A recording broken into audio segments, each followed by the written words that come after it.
모세가 나가서 여호와의 말씀을 백성에게 알리고 백성의 장로 70인을 모아 장막에 둘러 세우매 여호와께서 구름 가운데 강림하사 모세에게 말씀하시고 그에게 임한 영을 70장로에게도 임하게 하시니 영이 임하신 때에 그들이 예언을 하다가 다시는 하지 아니하였더라. 그 기명된 자 중 엘다시라 하는 자와 메다시라 하는 자 두 사람이 진영에 머물고 장막에 나아가지 아니하였으나 그들에게도 영이 임하였으므로 진영에서 예언한지라.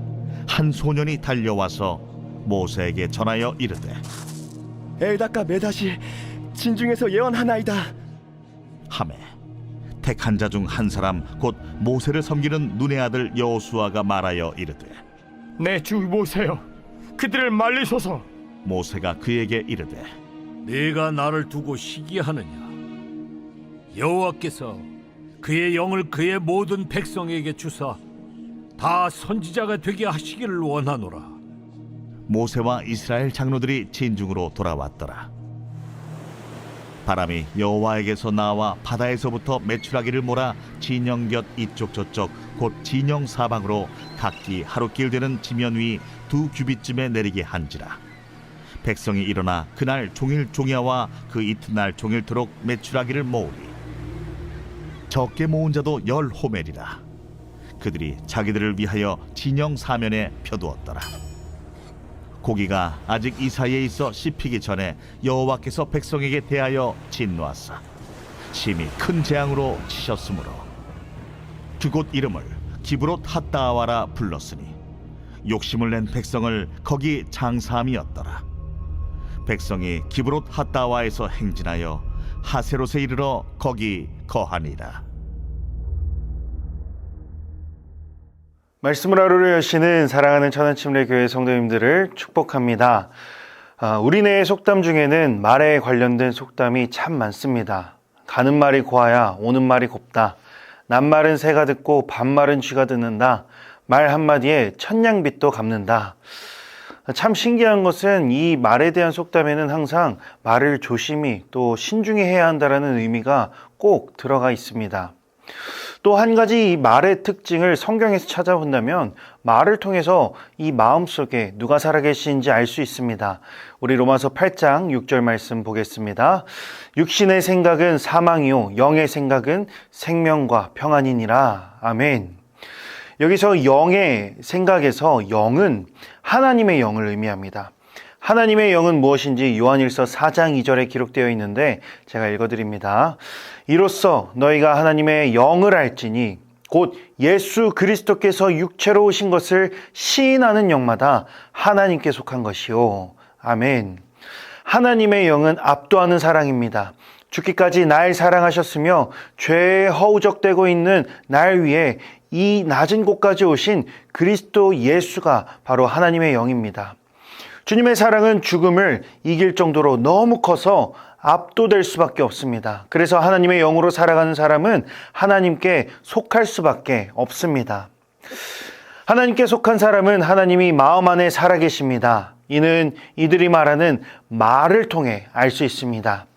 우리말 성경 요한일서 4장 6절을 제가 읽어드립니다. 우리는 하나님에게서 났습니다. 하나님을 아는 사람은 우리의 말을 듣고 하나님께 속해 있지 않는 사람은 우리의 말을 듣지 않습니다.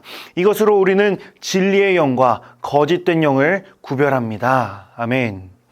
세상은 하나님을 거부합니다. 그럼에도 하나님께 속한 사람은 세상에 나아가서 하나님을 이야기하고 하나님으로 이 세상을 살아갑니다. 세상은 말씀대로 살아가는 것이 불가능하다고 거짓을 말합니다. 그러나 이들은 가능만을 말합니다. 이들은 반드시 약속을 지키시는 진리의 하나님을 붙잡기 때문입니다. 그래서 하나님의 영으로 살아가는 사람은 살아가면서 수많은 불가능한 상황 속에서 가능함을 경험합니다. 하나님의 일하심을 경험하는 것입니다. 따라서 그들의 입술은 내 마음대로 되지 않아도 감사, 삶의 풍파가 와도 감사, 모든 것이 감사로 가득 채워져 있습니다. 그러나 여러분 11장의 이스라엘 백성들의 모습을 보십시오. 이들의 입술엔 원망이 그득그득합니다.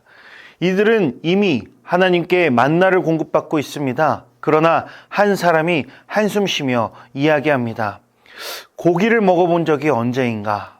애굽에서는 다 먹었었는데 하나님은 겨우 만나만 주시는 분이시라고 원망하는 것입니다. 이 원망의 목소리 단 한마디가 일으키는 파장을 보십시오. 단 한 사람의 원망이 공동체의 영적인 분위기가 되었습니다. 이제 막 진영을 가다듬고 가나안으로 한 발자국을 호기롭게 내디딘 백성 모두가 원망에 사로잡혀서 그 진영을 멈춰서게 됩니다. 여러분, 여기서 우리가 알 수 있는 것이 무엇입니까? 발 없는 말이 천리 간다는 것입니다. 원망에는 확장성이 있다는 것입니다. 한 사람의 원망 한마디가 공동체의 원망이 되었습니다. 이 원망 때문에 가나안 땅을 주시겠다는 하나님의 약속을 잊어버렸습니다. 원망은 하나님의 비전을 잊어버리게 하고 또 잃어버리게 합니다. 우리의 입술을 원망에서부터 지켜냅시다. 우리의 입술을 지켜내는 것은 하나님의 약속을 지켜내는 것입니다. 이스라엘 백성들이 원망 때문에 하나님의 약속을 잃어버렸다는 명확한 증거가 행동으로 보여집니다. 오늘 본문 32절 말씀입니다. 백성이 일어나 그날 종일 종야와 그 이튿날 종일토록 메추라기를 모으니 적게 모은 자도 10호멜이라 그들이 자기들을 위하여 진영 사면에 펴두었더라. 아멘. 이스라엘 백성들의 원망의 목소리도 하나님은 다 들으셨습니다. 그래서 고기를 달라고 하는 이들의 원성에 하나님이 메추라기 떼를 보내십니다. 백성들은 이틀 내내 메추라기만 잡고 있습니다. 더 많이 먹고 싶었던 것입니다. 또 고기를 먹지 못할까봐 쌓아둔 것입니다. 이 행동들은 하나님의 약속을 잃어버렸다는 증거이고 하나님은 약속하시면 반드시 지키시는 분이시라는 것을 잊었다라는 반증입니다. 왜 그러냐 하면 하나님은 분명히 약속하셨습니다. 약속하시고 분명히 실천하셨습니다. 처음 광야를 마주한 두려움에 벌벌 떨고 있는 당신의 백성들을 두려워할 필요가 없다고 말씀하셨습니다. 출애굽기 19장 5절입니다. 세계가 다 내게 속하였나니 너희가 내 말을 잘 듣고 내 언약을 지키면 너희는 모든 민족 중에서 내 소유가 되겠고. 아멘.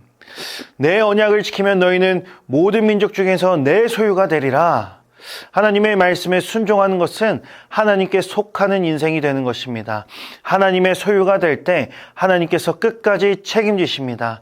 영원하신 하나님은 끝까지 책임지시는 하나님이시기 때문입니다. 여러분 보십시오. 이미 하나님은 이 약속을 신실하게 지키고 계셨습니다. 처음 이스라엘 백성이 말씀에 순종해서 광야 여정을 시작했을 때 하나님은 배고프다는 이스라엘 백성들의 목소리를 들으셨습니다. 그래서 만나를 주셨습니다. 또 오늘 본문에서 하나님은 고기 반찬이 없다고 투정하는 이스라엘 백성들의 목소리를 들으십니다. 그래서 메추라기를 주십니다. 그냥 주시는 것이 아니라 메추라기 떼를 주십니다. 이미 하나님은 계속해서 이스라엘 백성들의 필요를 풍성하게 채우시며 당신의 자식들을 끝까지 책임지고 계셨다는 것입니다. 그러나 이스라엘 백성들 언제 또 고기를 먹어볼 수 있을까 하며 메추라기를 쌓아둡니다. 쌓아둬봤자 어차피 시간이 지나면 썩어서 먹지도 못합니다. 썩어질 것에 집착합니다. 이 욕심 때문에 구하면 또 주시는 하나님, 어떤 상황에서도 신실하게 끝까지 책임지시는 하나님을 잊어버립니다. 제가 서두에 로마서 8장 6절을 읽어드렸는데 그 말씀을 다시 한번 읽어드립니다. 육신의 생각은 사망이요 영의 생각은 생명과 평안이니라. 아멘. 원망은 육신의 생각입니다. 욕심도 육신의 생각입니다. 이 육신의 생각을 가진 이스라엘 백성들의 결말을 보십시오. 본문 33절에는 이 백성들이 메추라기 고기를 다 씹기도 전에 죽었다고 말합니다. 이는 영적으로도 마찬가지입니다. 육신의 생각은 하나님을 잊게 만듭니다. 하나님을 잊은 인생은 살았으나 영적으로 죽은 인생입니다. 욕심에 하나님의 약속을 잃어버리게 하고 하나님의 약속을 잃어버리는 것은 나의 인생에서 삶의 목적을 잃는 것과 마찬가지이기 때문입니다. 오늘 말씀을 묵상하면서 우리 성도님들과 함께하기를 권면드리는 것은 어떤 상황에서든지 원망의 언어를 끊어버리기를 소망합니다. 사람을 평가하는 것도 원망입니다. 내 마음대로 상대가 해주지 않았다는 원망 때문에 사람을 평가합니다. 내 인생을 평가하는 것도 원망입니다. 아이고 내 팔자야, 아이고 내 팔자야 하는 말들을 끊어내십시오. 내 인생을 주관하시는 분은 하나님이십니다. 내 인생을 원망하는 것은 하나님을 원망하는 것과 같습니다. 반대로 우리 소망의 언어를 사용합시다. 히브리서 6장 11절에 우리가 간절히 원하는 것은 너희 각 사람이 동일한 부지런함을 나타내어 끝까지 소망의 풍성함에 이르러 라고 말씀합니다. 너는 반드시 회복될 거야. 너는 반드시 승리하게 될 거야. 두드림 프로젝트는 반드시 이루어질 거야. 하나님이 하실 것이란 이 믿음의 언어를 부지런하게 끊임없이 계속해서 반복한다면 그 말을 하는 심령과 또 그 말을 듣는 심령 가운데 소망의 마음이 풍성하게 임한다는 것입니다. 불안감과 두려움에 벌벌 떨었던 연약한 심령들이 강한 확신이 가득한 심령으로 변화된다는 것입니다. 하나님은 우리의 모든 입술을 들으시고 이루시는 하나님이십니다. 심은 대로 거두게 될 것입니다. 소망을 심으십시오. 소망의 언어가 계속될 때 언제나 풍성하게 이루시는 하나님께서 우리가 상상할 수 없는 크기와 방법으로 반드시 우리의 입술대로 이루실 줄 믿습니다. 기도하시겠습니다. 거룩하시고 신실하신 주님, 주님은 우리의 삶에 관여하시고 우리의 모든 생각과 목소리를 들으시는 나의 아버지이십니다. 소망으로 말하는 대로, 믿음으로 선포하는 대로 주님이 이루시는 것을 경험하는 우리 천안침례교회 될 수 있도록 축복하여 주시옵소서. 감사드립니다. 우리 주 예수 그리스도의 이름으로 기도드립니다. 믿음이 없이